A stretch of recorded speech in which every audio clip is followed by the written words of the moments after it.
One of my favourite Blackpool memories is, of course, the wonderful and sometimes forgotten late, great Hylda Baker, famous, of course, for She Knows, You Know.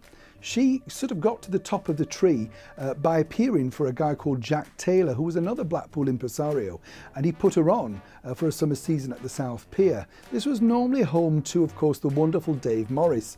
I'll tell you more about him next time. But Hylda was a huge, huge star. Now, by the time I met her when I was a child in the 70s, she was a very formidable character. Formidable because, of course, she was suffering from an illness that nobody knew anything about. But more secondly, of course, she was just a star. She got there through sheer grit. She was a consummate character actress and a brilliant comedienne.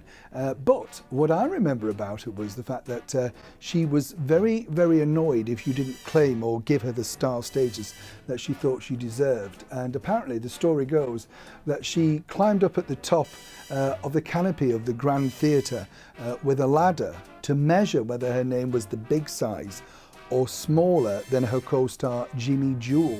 They were appearing in a thing called Nearest and Dearest, I think, and they didn't get on at all, couldn't stand each other off stage.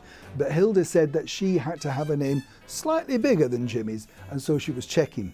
Many years later, when she was in a retirement home in South London, I popped along to see her, and not many people really were bothering with her. By that time, she'd sort of created a lot of enemies, but she was a lovely, lovely lady who was very lonely and who had a bit of a tough time.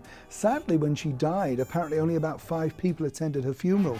But let's not forget that Hylda starred at some of the the biggest theatres in Blackpool, including the Winter Gardens Pavilion, where you're watching this now, and of course the Palace Theatre and the South Pier Theatre and the Central Pier. So she did them all really, and she told me that she had a fondness for Blackpool, going as much to tell me that she had a house in Cleveland, no less, and when she was in residence she used to have a flag which was raised up and it had a name on saying Hylda Baker. Now, you talk about star turns, that really was a star turn. Let's not forget Hylda Baker. Thanks for watching.